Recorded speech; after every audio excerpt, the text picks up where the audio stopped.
Seri 7 Bukek Xiansu. Pendekar Super Sakti. Audiobook, novel silat. Cerita, Ho Ping Hu. Bab 36.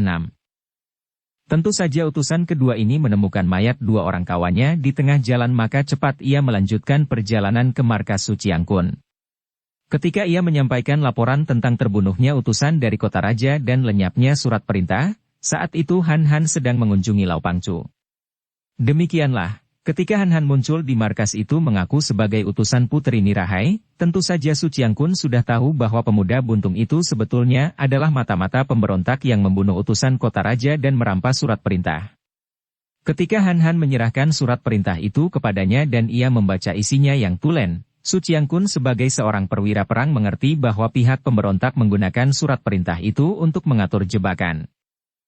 Dia lalu sengaja mencoba ilmu kepandaian Han Han, terkejut menyaksikan kelihayan pemuda buntung itu, maka ia menerimanya dengan baik, akan tetapi diam-diam ia mengirim utusan untuk memanggil Ma Bin Lomo agar dengan bantuan orang sakti itu, pemuda buntung yang lihai ini dapat ditangkap dalam keadaan hidup. Dia ingin menggunakan pemuda buntung itu untuk memaksa para pemberontak agar suka menyerah tanpa perang. Dan mengapa Ma Bin Lomo yang terkenal sebagai seorang pejuang itu tiba-tiba bersekutu dengan perwira Manchu? Mengapa pula dia mau diundang oleh pasukan utusan Su Qiangkun, dan datang menunggang perahu, bahkan mengajak pula 3 orang pembantunya untuk membantu pasukan Manchu? Hal ini sebetulnya sudah terjadi jauh sebelum Ma Bin Lomo mendatangi tempat tinggal Lao Pangcu. Jauh sebelum itu, Ma Bin Lomo telah bertukar haluan, diam-diam ia telah membalik dan membantu kerajaan Manchu. Hal ini tadinya ia lakukan secara terpaksa sekali karena tekanan yang dilakukan Kang Toukui gak liat sesuai dengan rencana yang diatur oleh Puteri Nirahai. Gak liat telah menemui Ma Bin Lomo dan membujuk iblis muka kuda ini untuk bekerja sama membantu kerajaan Cheng dan menghancurkan pertahanan Bu Sem Kui di Sichuan. Tentu saja Ma Bin Lomo Siang Koanli yang dahulu pernah menjadi seorang menteri di kerajaan Beng, menolak dan memaki-maki Gak liat. Setan botak tak tahu malu. Demikian jawabnya. Engkau telah melupakan bangsa dan mengekor kepada bangsa Manchu, itu adalah urusanmu sendiri. Mengapa engkau membujuk-bujuk aku? Kalau aku tidak sudi, engkau mau apa? Fiang Xinjiang darimu itu sama sekali tidak membuat aku takut. Hahaha, si kuda iblis sombong sekali bicaramu. Kang Toukui gak liat memaki dan tertawa mengejek. Siapakah tidak tahu bahwa Siang Koanli dahulu adalah seorang menteri kerajaan Beng? Akan tetapi siapa pula tidak tahu bahwa Menteri Siang Koanli menjadi rusak namanya karena selain tukang merampas anak bini orang, tukang merampas harta dan tanah ladang, juga tukang korupsi besar-besaran? Setan botak mau mampus, mulutmu sama busuknya dengan hatimu. Mari kita tentukan siapa yang lebih unggul di antara kita. Melihat Ma Bin Lomo sudah dapat dibikin panas hatinya dan hendak menyerang, Gak liat cepat berkata. Tahan dulu. Sama sekali aku tidak takut kepadamu, kuda iblis. Akan tetapi sayang kalau kau mampu sekarang, tenagamu masih amat dibutuhkan pemerintah. Sekarang kau boleh pilih, membantu pemerintah Cheng ataukah engkau mati dikeroyok murid-muridmu sendiri? Hah? Apa maksudmu, setan botak keparat? Gak liat tertawa. Ma Bin Lomo, marilah kita bicara sebagai orang-orang tua yang sudah matang pikirannya. Aku tahu, juga pemerintah bahwa engkau berjuang untuk dirimu sendiri. Engkau bercita-cita mengalahkan pemerintah Cheng agar engkau dapat membangun kembali kerajaan Beng yang sudah runtuh dan engkau akan menjadi kaisarnya. Boleh saja bercita-cita mengejar kemuliaan, akan tetapi jangan terlampau tinggi. Engkau mimpi di siang hari. Lebih baik engkau mengabdi kepada kerajaan Cheng dan engkau tentu akan menikmati kemuliaan dan kedudukan yang cukup tinggi, sesuai dengan kepandaianmu. Pemerintah Cheng pandai menghargai orang. Kalau engkau menolak, murid-muridmu yang menjadi pasukan Inkoksan akan tahu siapa sebetulnya yang membasmi keluarga mereka. Wajah Ma Bin Lomo berubah. Ia pura-pura tidak mengerti dan memaki lagi. Gak liat, apa artinya ucapanmu itu? Wah, engkau masih pura-pura lagi, Siang Koanli? Engkau bermaksud membentuk pasukan yang kuat, terdiri dari murid-muridmu di Inkoksan. Untuk keperluan itu, engkau memilih banyak bocah yang berbakat, diam-diam kau bunuh keluarga mereka dan kau katakan bahwa orang Manchu yang membunuh, sehingga engkau menanamkan benih kebencian di hati para muridmu terhadap pemerintah Manchu agar kelak dapat kau pergunakan tenaga mereka untuk membantu kau mencapai cita-citamu. Wajah Ma Bin Lomo menjadi pucat. Setan. Cukup, tak perlu membuka mulut lagi. Katakan, apa kehendakmu? Aku hanya melakukan tugas yang diperintahkan Putri Nirahai. Apa kehendaknya? Tidak lain, kau diminta untuk bekerja sama, membantu pemerintah untuk menghancurkan para pemberontak, terutama sekali pemberontak Bu Sem Kui di Sichuan. Untuk jasa-jasamu, tentu Kaisar tidak akan melupakan dan kelak kita tentu akan menikmati hari tua yang mulia dan terhormat. Demikianlah, siasat yang dijalankan oleh Gak Liat atas perintah Putri Nirahai itu berhasil baik. Ma Bin Lomo membujuk murid-muridnya yang berjumlah hampir 100 orang untuk membalik dan membantu pemerintah Manchu. Tentu saja sebagian besar muridnya tidak sudi karena bukankah keluarga mereka terbasmi habis oleh orang-orang Manchu? Mereka yang tidak mau mengikuti jejak guru mereka lalu meninggalkan Inkoksan dan sebagian menggabung pada para pejuang. Banyak pula yang lari ke Sichuan untuk membantu Bu Sem Kui mengadakan perlawanan terhadap bala tentara Manchu yang berusaha menaklukkan Sichuan. Ketika tidak berhasil menangkap Han Han, bahkan 3 orang pembantunya yang setia dan pandai itu tewas secara mengerikan di tangan pemuda kaki buntung yang amat luar biasa itu, Ma Bin Lomo menjadi marah dan menyesal sekali. Juga di dalam hatinya ia merasa heran. Dia maklum bahwa Han Han telah mewarisi ilmu-ilmu aneh dari Pulau Es, akan tetapi dia pernah bertanding melawan Han Han sebelum kaki pemuda itu buntung, dibuntungi oleh Toat Beng Chiu Xianli. Akan tetapi mengapa sekarang pemuda itu setelah kakinya buntung menjadi makin hebat kepandaiannya? Bahkan tadi ketika menangkis pukulan saktinya juga membuktikan bahwa tenaga sinkang pemuda itu jauh lebih matang daripada sebelum kakinya buntung. Dan ilmunya bergerak seperti kilat itu, berloncatan seperti terbang saja. Ilmu apakah itu dan dari mana pemuda buntung itu memperolehnya? Diam-diam ia merasa gentar sekali, maklum bahwa kini tingkat kepandaiannya tidak akan dapat menandingi kepandaian pemuda yang mukjizat itu. Pasukan yang dipimpin oleh Su Chiangkun, dibantu oleh Ma Bin Lomo, melanjutkan perjalanan mereka menyerbu sarang Peklian Kaipang.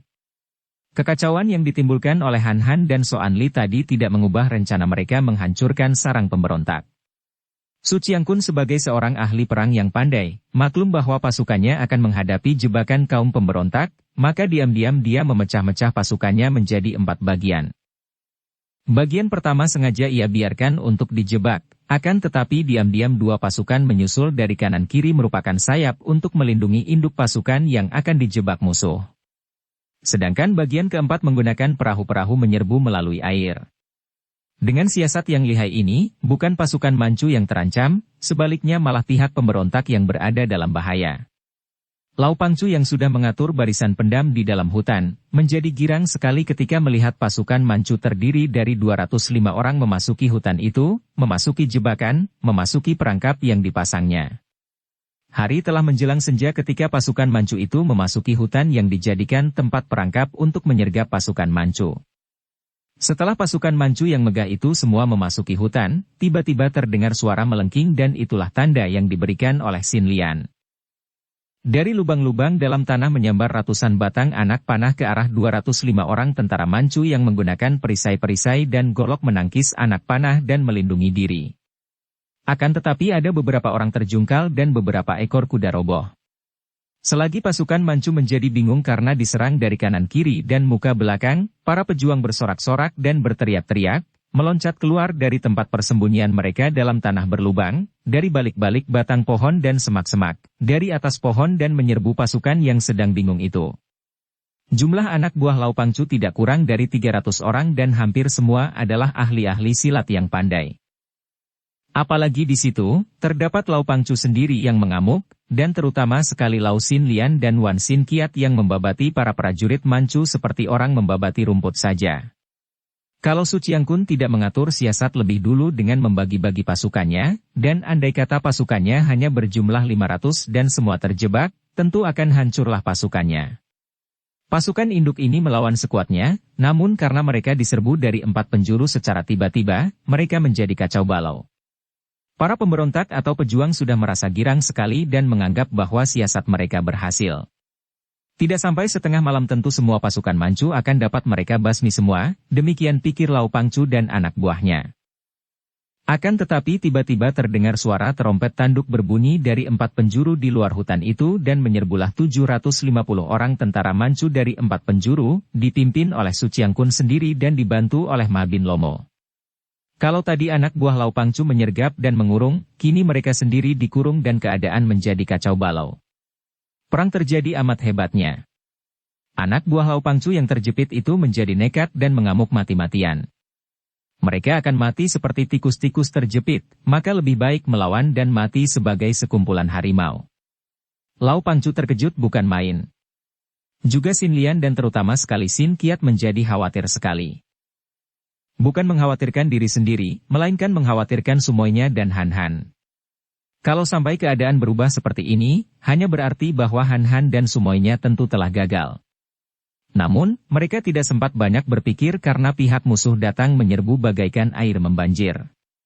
Dikeroyok banyak lawan, 1 lawan 4, mulai berjatuhanlah pihak pejuang. Di bawah sinar obor yang dipegang kedua pihak, tampak darah muncrat, diselingi bunga api berpijar dan teriakan-teriakan bercampur dengan rintihan. Tubuh-tubuh manusia berjatuhan tumpang tindih, mayat-mayat yang mandi darah mulai berserakan. Lau Pangcu yang mengamuk hebat, setelah merobohkan tidak kurang dari 20 orang lawan dengan tongkatnya yang lihai, akhirnya roboh juga dengan dada tertembus tombak.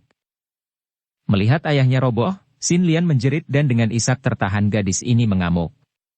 Pedangnya berkelebat seperti naga mengamuk dan tentara musuh yang berani mendekatinya tentu roboh hanya dalam 2-3 gebrakan saja. Melihat kenekatan Sin Lian yang mencoba mendekati ayahnya, Sin Qiat menyerbu dan membantunya. Makin mautlah pihak musuh. Bahwa siasat mereka berhasil. Tidak sampai setengah malam tentu semua pasukan Manchu akan dapat mereka basmi semua, demikian pikir Lau Pangcu dan anak buahnya. Akan tetapi tiba-tiba terdengar suara terompet tanduk berbunyi dari 4 penjuru di luar hutan itu dan menyerbulah 750 orang tentara Manchu dari 4 penjuru, dipimpin oleh Su Chiangkun sendiri dan dibantu oleh Ma Bin Lomo. Kalau tadi anak buah Lau Pangcu menyergap dan mengurung, kini mereka sendiri dikurung dan keadaan menjadi kacau balau. Perang terjadi amat hebatnya. Anak buah Lau Pangcu yang terjepit itu menjadi nekat dan mengamuk mati-matian. Mereka akan mati seperti tikus-tikus terjepit, maka lebih baik melawan dan mati sebagai sekumpulan harimau. Lau Pangcu terkejut bukan main. Juga Sin Lian dan terutama sekali Sin Qiat menjadi khawatir sekali. Bukan mengkhawatirkan diri sendiri, melainkan mengkhawatirkan Sumoynya dan Han Han. Kalau sampai keadaan berubah seperti ini, hanya berarti bahwa Han Han dan Sumoynya tentu telah gagal. Namun, mereka tidak sempat banyak berpikir karena pihak musuh datang menyerbu bagaikan air membanjir. Dikeroyok banyak lawan, 1 lawan 4, mulai berjatuhanlah pihak pejuang. Di bawah sinar obor yang dipegang kedua pihak, tampak darah muncrat, diselingi bunga api berpijar dan teriakan-teriakan bercampur dengan rintihan. Tubuh-tubuh manusia berjatuhan tumpang tindih, mayat-mayat yang mandi darah mulai berserakan. Lau Pangcu yang mengamuk hebat, setelah merobohkan tidak kurang dari 20 orang lawan dengan tongkatnya yang lihai, akhirnya roboh juga dengan dada tertembus tombak. Melihat ayahnya roboh, Sin Lian menjerit dan dengan isak tertahan gadis ini mengamuk. Pedangnya berkelebat seperti naga mengamuk dan tentara musuh yang berani mendekatinya tentu roboh hanya dalam 2-3 gebrakan saja. Melihat kenekatan Sin Lian yang mencoba mendekati ayahnya, Sin Qiat menyerbu dan membantunya. Makin mautlah pihak musuh. Kalian sudah bosan hidup. Bentakan ini disusul dengan menyambarnya angin pukulan dingin dan ternyata Ma Bin Lomo yang menyaksikan sepak terjang 2 orang muda ini sudah maju menyerang. Melihat kakek ini, Sin Lian membentak marah. Kiranya engkau iblis tua bangka, kiranya engkau adalah anjing penjilat Manchu juga. Akan tetapi terpaksa Sin Lian harus membuang diri menghindar dari sambaran angin pukulan Ma Bin Lomo seperti yang dilakukan Sin Qiat. Kemudian ia membalas dengan terjangan ke depan dan menusukkan pedangnya ke dada kakek itu. Sin Qiat juga menerjang dari kiri, pedangnya membabat leher. Ma Bin Lomo sudah maklum akan kelihayan ilmu pedang kedua orang muda itu, maka ia tidak berani memandang rendah. Melihat 2 sinar pedang menyambar, ia cepat melompat ke belakang, ujung lengan bajunya menampar untuk menangkis pedang Sin Lian yang melanjutkan tusukan dengan babatan kilat. Bret! Pedang Sin Lian terpental dan cepat ia memutar tubuh agar pedangnya tidak terlepas, akan tetapi ujung lengan baju Ma Bin Lomo terbabat putus. Kakek ini marah sekali, setelah ia mengelak dari tusukan pedang Sin Kiat yang menyambar. Secepat kilat kedua tangannya mendorong ke arah dua orang muda itu. Sin Kiat dan Sin Lian maklum akan kelihayan pukulan jarak jauh ini.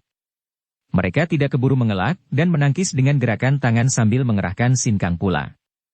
Akan tetapi, tetap saja tubuh mereka terdorong hebat ke belakang, membuat mereka terhuyung dan pada saat itu, dua orang perwira pembantu Su Chiang Kun sudah menubruk dan menusukkan tombak mereka ke arah kedua orang muda yang sedang terhuyung itu. Sin Kiat yang sedang terhuyung melihat datangnya tusukan tombak dengan tenaga yang kuat itu, cepat menjatuhkan diri, berguling ke depan sehingga tombak lewat di atas kepalanya, kemudian ia menusukkan pedangnya yang amblas ke dalam perut lawan. Ketika darah mengucur menyusul pedang yang dicabutnya, Sin Kiat sudah meloncat kembali sehingga tidak terkena semprotan darah. Adapun Sin Lian yang tadinya juga terhuyung, ketika ditusuk dari arah kanan oleh perwira Manchu, tidak sempat menangkis. Ia mempergunakan tangan kiri menyambar leher tombak, meminjam tenaga lawan menarik tombak sehingga tubuh lawan ikut terdorong ke depan, lalu menggunakan tenaga Sin Kang ia menekuk tombak sehingga patah tengahnya, lalu terus ia tusukkan ke lambung perwira itu sehingga tembus. Melihat betapa dalam keadaan terhuyung kedua orang muda itu masih sempat merobohkan dua orang perwira menengah, Mahabin Lomo menjadi penasaran dan marah.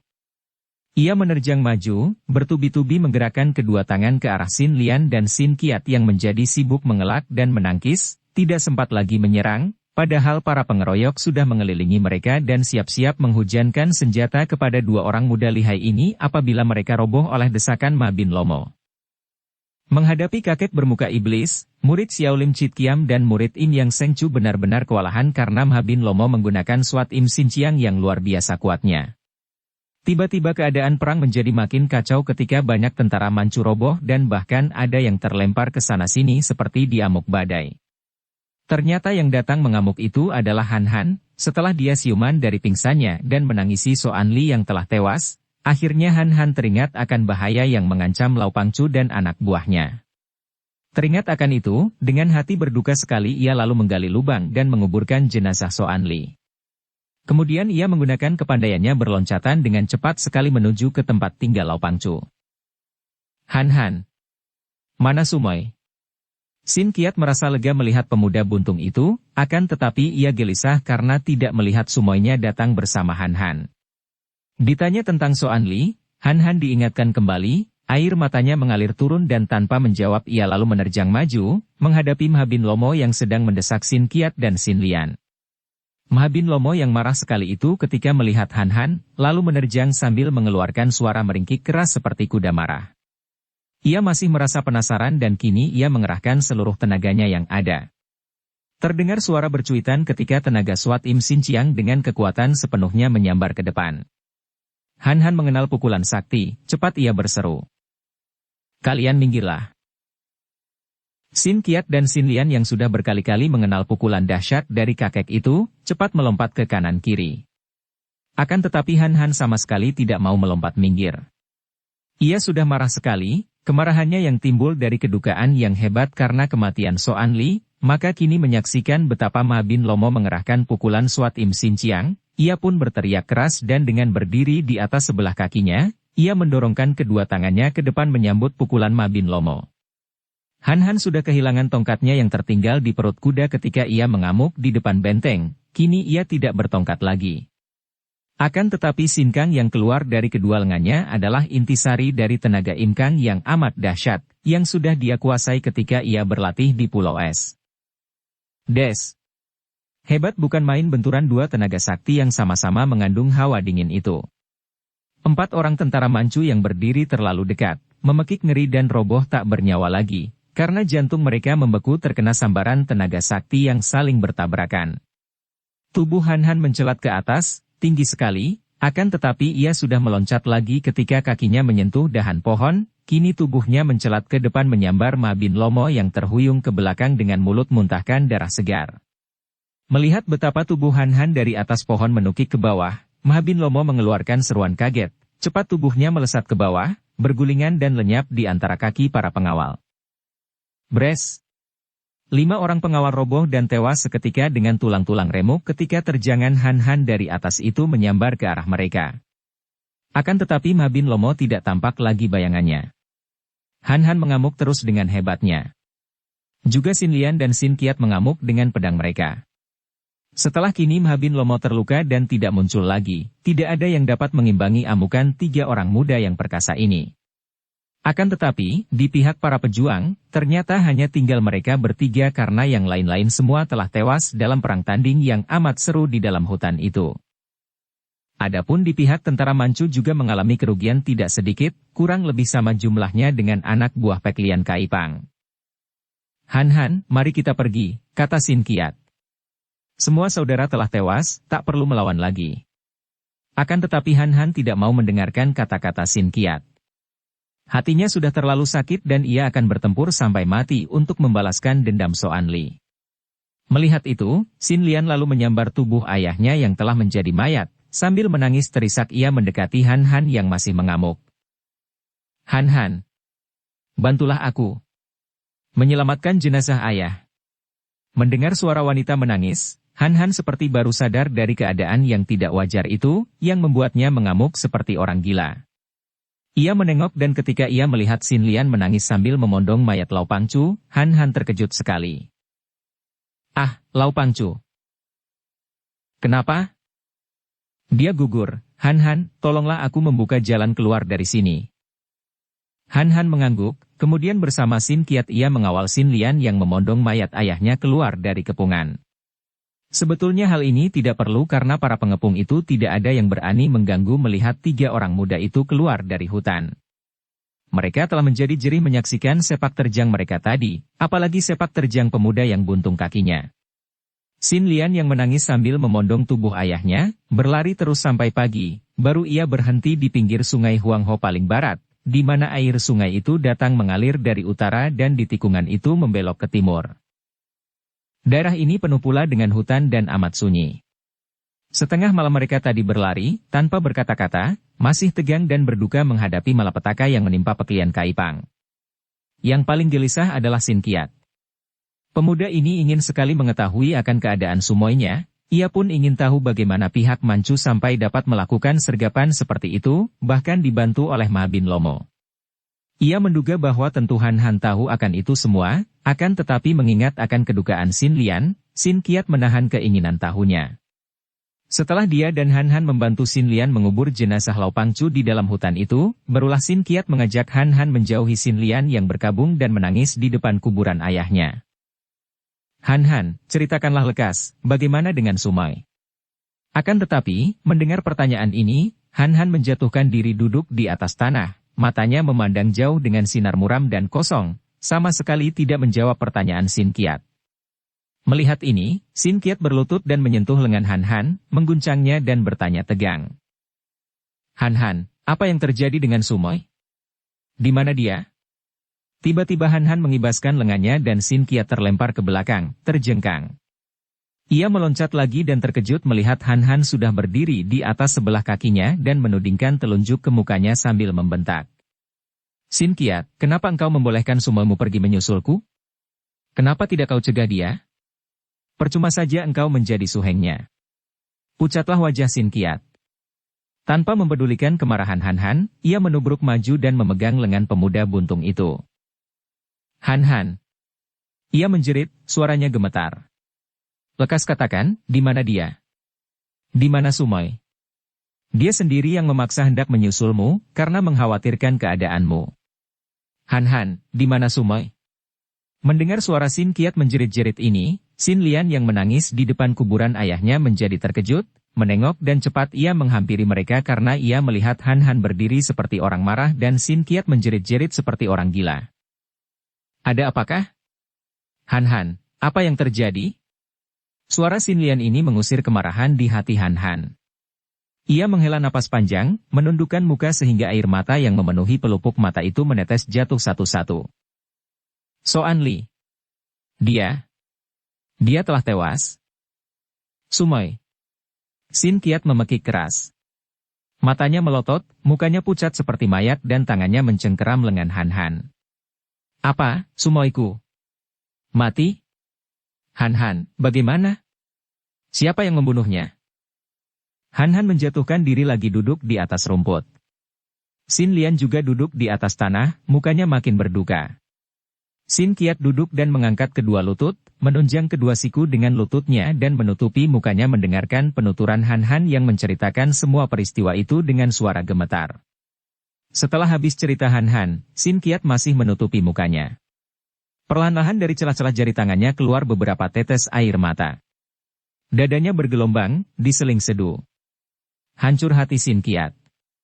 Teringat ia akan wajah Sumoynya yang menengok dan tersenyum ketika hendak meninggalkannya. Senyum manis di antara linangan air mata duka.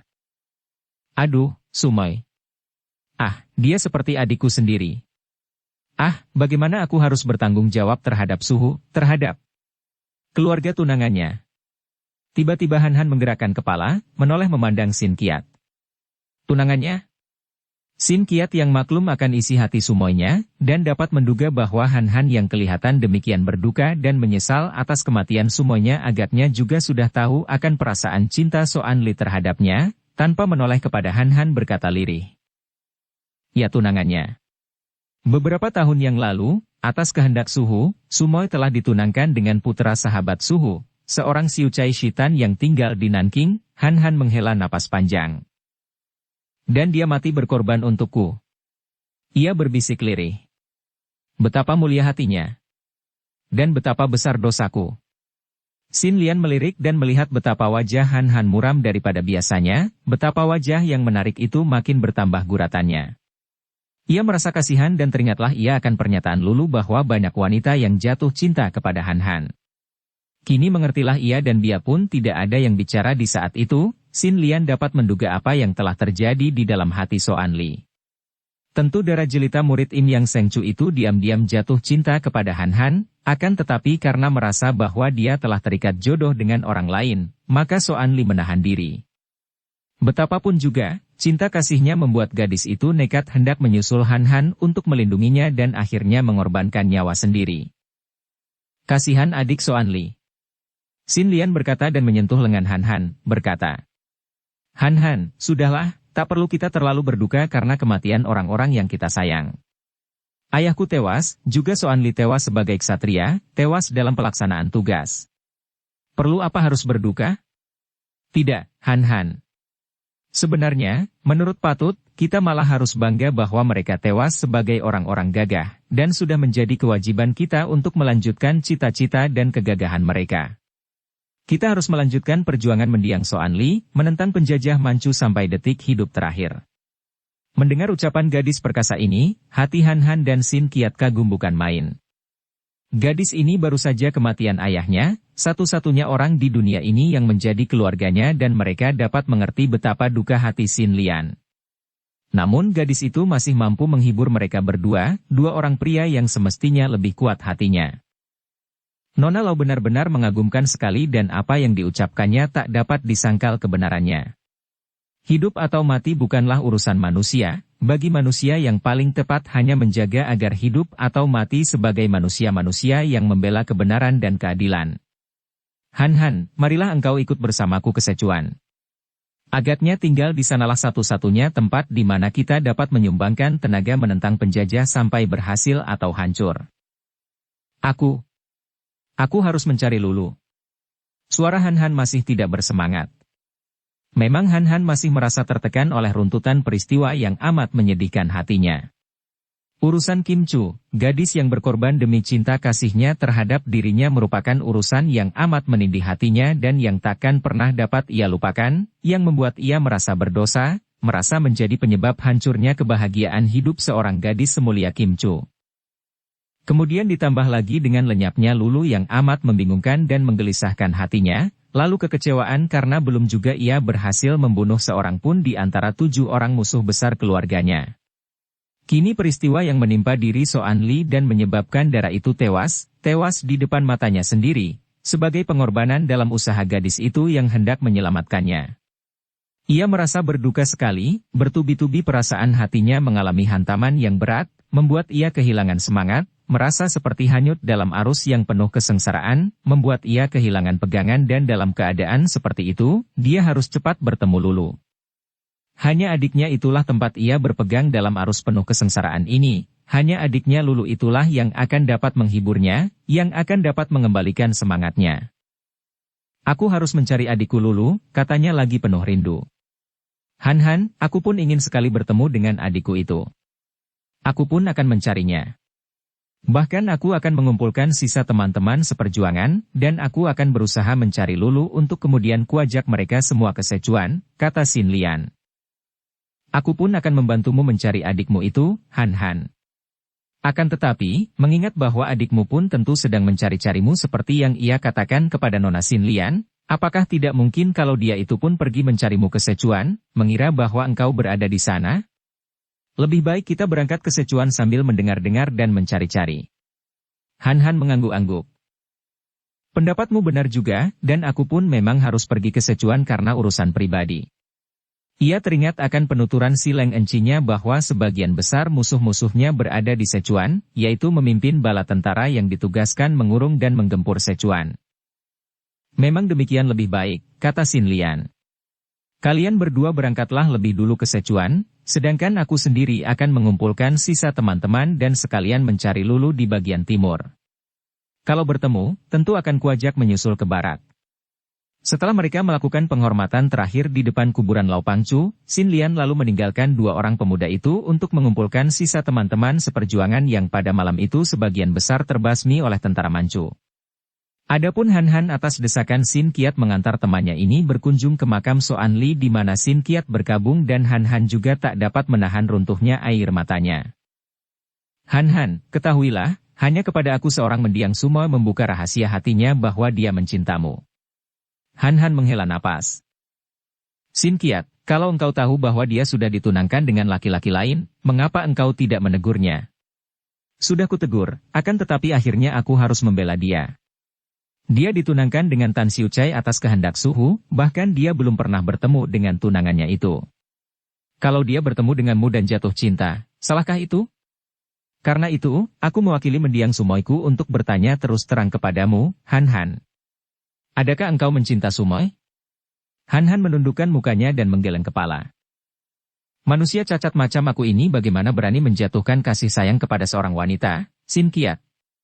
Tidak, semenjak kakiku buntung, aku tidak lagi berani membiarkan hatiku menjatuhkan cinta kepada seorang wanita karena aku maklum bahwa tidak ada seorang pun wanita di dunia ini dapat hidup bahagia di samping seorang suami cacat memalukan seperti aku. Tidak, aku tidak berani dan tidak dapat mencinta seorang gadis murni cantik dan perkasa seperti sumoimu itu. Xin Qiat menarik napas panjang. Di dalam hatinya pemuda ini dapat mengerti akan sikap rendah hati Han ini, sikap yang mungkin timbul karena peristiwa yang menyedihkan di samping buntungnya kaki pemuda ini. Ia pun tidak mau menyinggung-nyinggung lagi akan hal itu, namun diam-diam timbul rasa khawatir di hatinya karena sebagai seorang pemuda yang berpandangan tajam, Xin Qiat dapat menduga bahwa Xin Lian pun seperti adiknya, jatuh cinta kepada pemuda kaki buntung yang mengagumkan ini. Kaisar Kangxi dari kerajaan Cheng yang didirikan oleh bangsa Manchu adalah seorang kaisar yang benar-benar pandai sekali, bukan hanya di bidang kemiliteran akan tetapi juga di bidang pekerjaan sipil seperti pembangunan dan lain-lain. Kaisar yang amat pandai dan amat lama memegang kendali pemerintahan kerajaan Manchu ini, tahun 1663-1722, telah berhasil dengan baik menarik bangsa pribumi yang tadinya menentang penjajahan menjadi tenaga-tenaga yang amat penting dan berguna demi memajukan negara di bawah pemerintahannya. Untuk mencapai hasil baik, Kaisar Kangxi memajukan kebudayaan pribumi, bahkan mengundang bangsa pribumi yang terkenal sebagai kaum cendekiawan, kaum cerdik pandai, untuk menduduki jabatan-jabatan penting dalam pemerintah. Tentu saja kaum sastrawan dan kaum persilatan menyambut undangan ini dengan gembira sehingga banyaklah sastrawan-sastrawan dan ahli-ahli silat muda mengalir ke kota raja. Mereka diterima oleh kaisar dan diberi jabatan-jabatan yang penting. Juga dalam urusan membersihkan negara daripada para pemberontak, kaisar yang pandai ini berhasil baik sekali.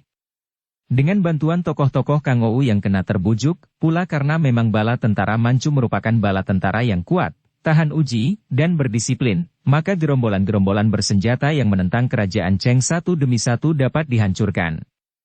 Sudah menjadi kenyataan sejarah bahwa di antara gerombolan-gerombolan pejuang yang menentang penjajah Manchu demi perasaan patriotik, terdapat banyak pula gerombolan yang sebenarnya adalah penjahat-penjahat dan perampok yang mempergunakan dalih, perjuangan, untuk dapat memeras dan merampok rakyat jelata. Dengan dalih perjuangan, mereka yang mengotorkan dan mencemarkan perjuangan itu mengancam rakyat yang dipaksa membantu perjuangan mereka dengan menyerahkan harta benda untuk biaya perjuangan. Sebetulnya, kenyataan itulah yang merupakan sebuah di antara kelemahan perjuangan kaum patriot di masa itu. Karena nama perjuangan dibikin cemar, maka ketika tentara Manchu datang dan menyapu para perampok yang berkedok pejuang itu, rakyat menyambut dengan gembira, menganggap bahwa pemerintah yang baru berhasil membebaskan rakyat daripada pemerasan dan penindasan pejuang-pejuang yang kini disamakan dengan perampok jahat itu. Hal ini adalah satu di antara sebab-sebab mengapa penduduk pribumi dapat cepat melenyapkan perasaan kebenciannya terhadap bangsa Manchu yang menjajah. Selain itu juga Kaisar Kangxi dengan taktiknya yang tepat dapat menyesuaikan diri dengan keadaan dan tradisi-tradisi lama di Tiongkok. Para pembesar Manchu diharuskan belajar bahasa dan sastra Tiongkok dan bahkan diharuskan bicara dalam bahasa pribumi, bukan dalam pertemuan-pertemuan resmi saja, bahkan di antara keluarga para pembesar Manchu pun mereka menggunakan bahasa pribumi. Hal ini adalah karena Kaisar Kangxi yang bijaksana itu maklum bahwa sekali bangsanya sudah menjadi bangsa asli, maka dalam abad-abad selanjutnya tidak akan ada lagi pribumi yang menganggap bahwa pemerintah kerajaan Cheng adalah kerajaan asing.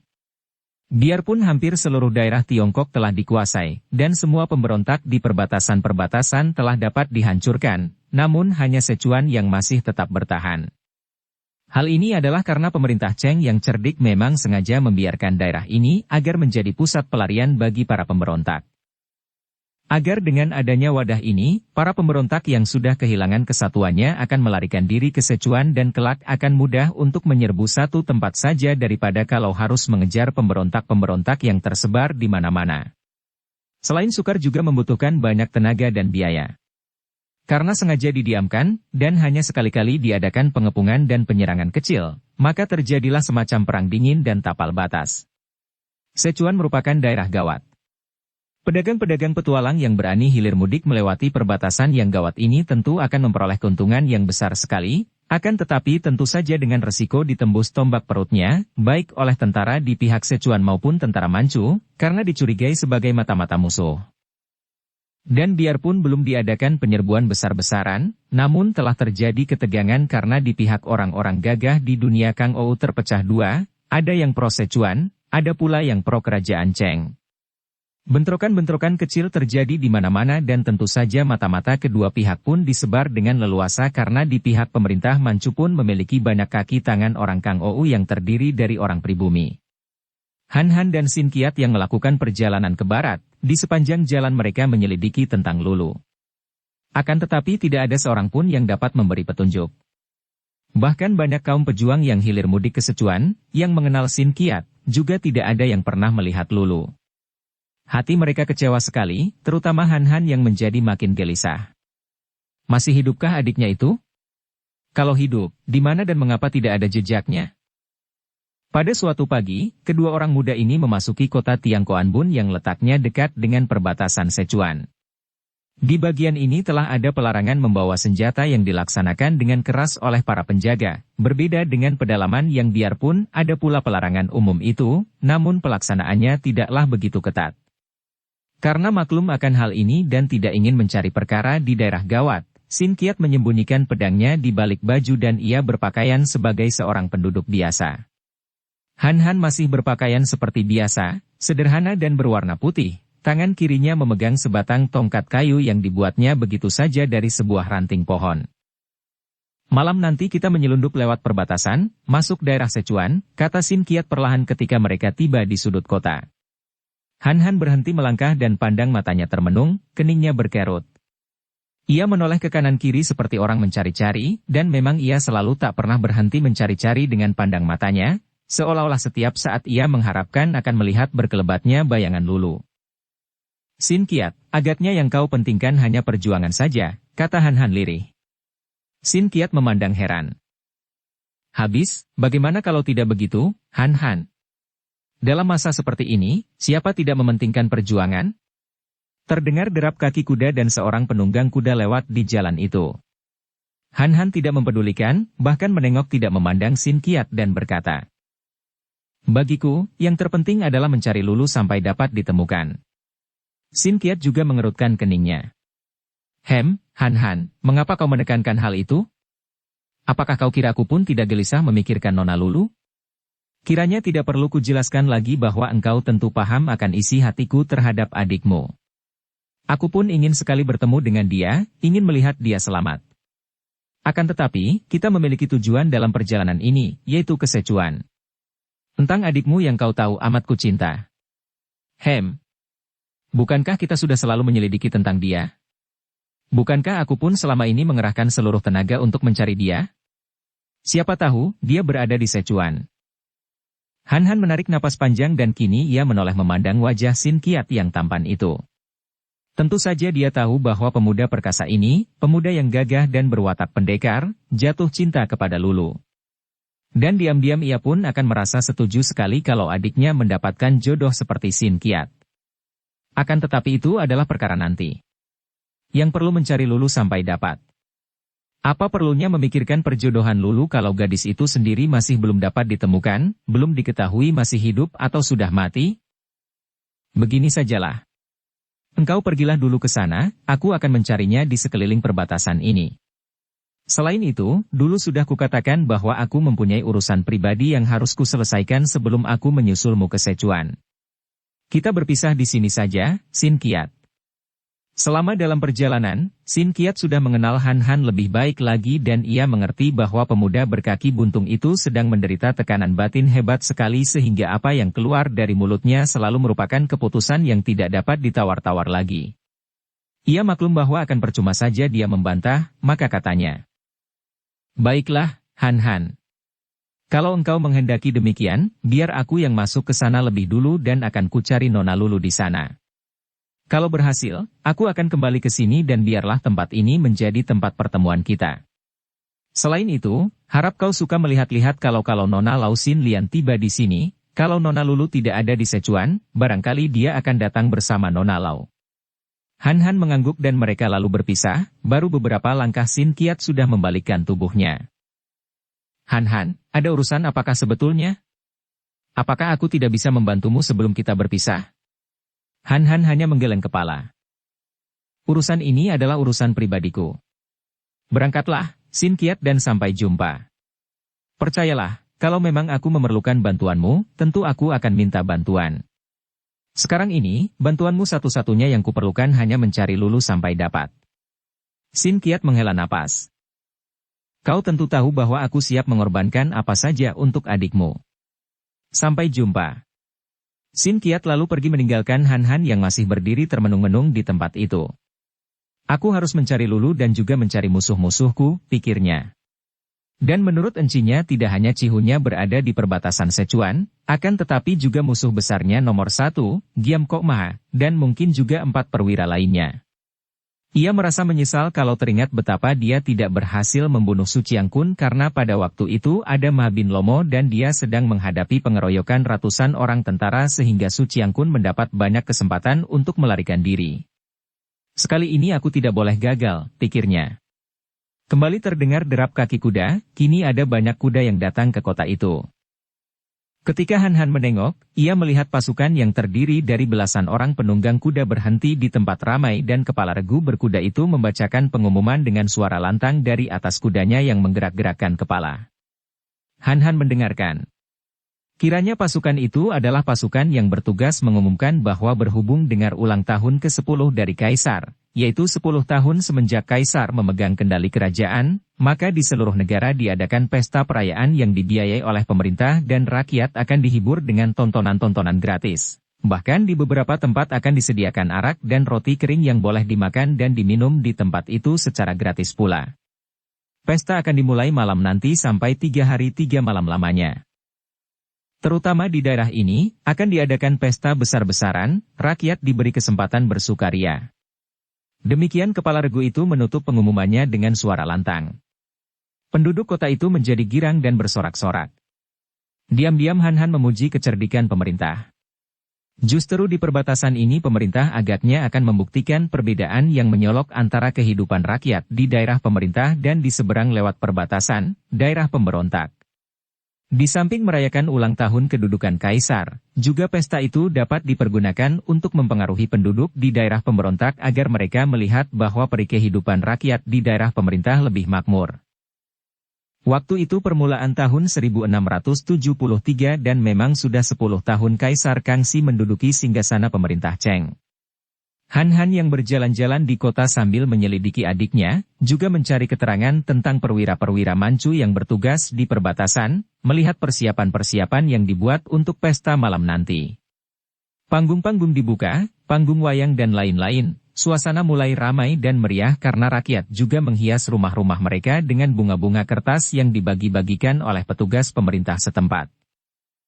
Tadinya Han hendak mencari tempat penginapan yang tidak usah bayar, seperti di kelenteng atau kalau perlu di bawah jembatan, akan tetapi ketika ia merogoh saku bajunya, ia mendapatkan uang di situ dan ketika dilihatnya, ternyata ada beberapa potong uang perak dan 2 potong uang emas. Han menghela napas dan maklum bahwa tentulah Sin Qiat yang menaruhkan uang di sakunya di luar tahunya, mungkin malam tadi ketika mereka tidur di hutan di luar kota. Dan ia maklum mengapa Sin Qiat melakukan hal itu. Pertama, karena Sin Qiat maklum bahwa dia memang tidak beruang sama sekali, kedua karena kalau Sin Qiat memberi secara terang-terangan, tentu dia akan menolaknya. Karena mempunyai uang, Han tidak jadi mengisi perut dengan roti kering dan arak gratis, juga tidak mencari penginapan gratis, melainkan menyewa sebuah kamar sederhana di sebuah rumah penginapan kecil di sudut kota. Setelah mandi dan bertukar pakaian bersih, sore hari itu ia keluar dari kamar, terpincang-pincang pada tongkatnya, hendak menonton keramaian dengan harapan mungkin Lulu akan datang pula. Adiknya itu paling suka menonton pertunjukan, maka seandainya Lulu berada di tempat yang berdekatan, tentu adiknya itu akan datang ke kota Tiangkoan Bun ini untuk nonton wayang. Akan tetapi, sama sekali bukan Lulu yang dilihatnya di antara ribuan orang yang tak dikenalnya yang memenuhi kota di malam hari itu, melainkan seorang pria muda yang sama sekali tidak pernah disangka-sangkanya akan dia jumpai lagi, Gulai Kuan.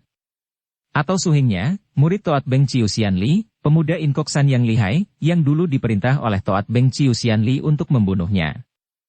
Golok pemuda inilah yang telah membacok putus kakinya.